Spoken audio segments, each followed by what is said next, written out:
Bonjour, je m'appelle Benoît Colomba.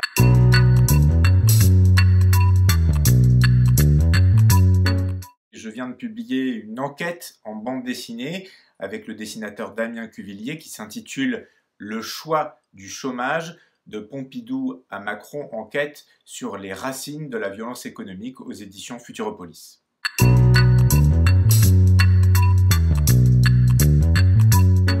Alors je dirais que Mes Mondes Sauvages, c'est peut-être l'univers du réalisateur britannique Ken Loach qui a accepté de publier un texte, une préface à notre livre qu'il a intitulé « Le socialisme ou la mort ».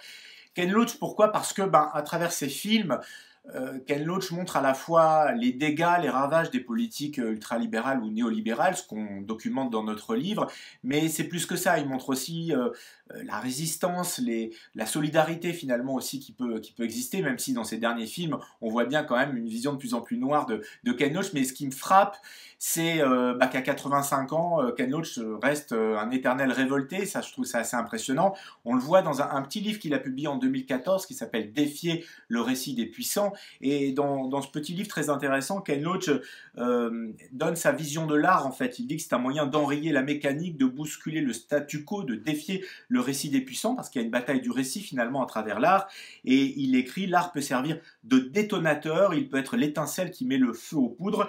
Ensuite c'est à nous, dit-il, de tout faire pour entretenir ce feu, cette colère, et la transformer en un mouvement global qui mènera à un changement radical en profondeur de notre société tout entière. »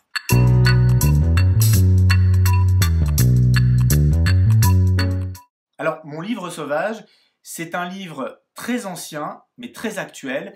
C'est un ouvrage de Jack London, l'américain Jack London, qui s'appelle « Le talon de fer ». C'est très intéressant parce que c'est une dystopie. Le livre a été publié aux États-Unis en 1908. Il a été traduit en France en 1923. Il raconte quelque chose qui se passe des années plus tard, après donc sa parution. Et il explique en résumé comment une révolution socialiste va être écrasée par un rouleau compresseur capitaliste qu'il appelle l'oligarchie déjà à l'époque, donc ça résonne à nos oreilles aujourd'hui. Jack London, voilà, c'est pas seulement l'homme qui a écrit Cro-Blanc ou L'Appel de la forêt que je lisais quand j'étais gamin, mais il a écrit donc des livres très politiques comme Martin Eden ou Le Talon de fer, lui-même se disait socialiste, et c'est très intéressant de relire ce livre aujourd'hui, et ça nous renvoie aussi à des propos de Ken Loach. Je reviens à lui encore d'une phrase qui, dans la préface à notre enquête en bande dessinée, écrit ceci: « Le militantisme sans un puissant mouvement politique de rupture est comme la vapeur d'une bouilloire, il se dissipe dans l'air. »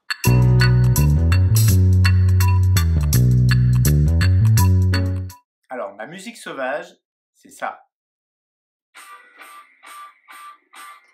Les Clash, leur troisième album, publié en décembre 1979.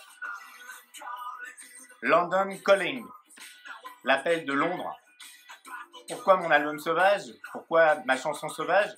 Parce que cette chanson, quand elle sort, c'est juste après l'élection de Margaret Thatcher, dessinée par Damien Cuvillier, qu'on voit ici, la première ministre britannique. Et donc, cette chanson, elle résonne de plein de manières différentes. Elle résonne avec une sauvagerie parce qu'elle mélange plein de styles différents, punk, rock, ska, etc.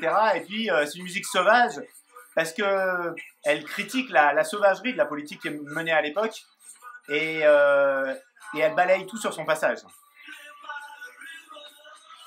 Et les questions de politique économique, de nucléaire, d'inondation, de réchauffement climatique, voilà, des choses qui nous parlent encore aujourd'hui.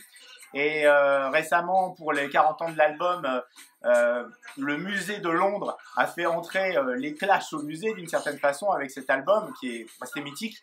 Mais je trouve que même s'ils sont entrés au musée, London Calling, ça n'a pas fait une ride.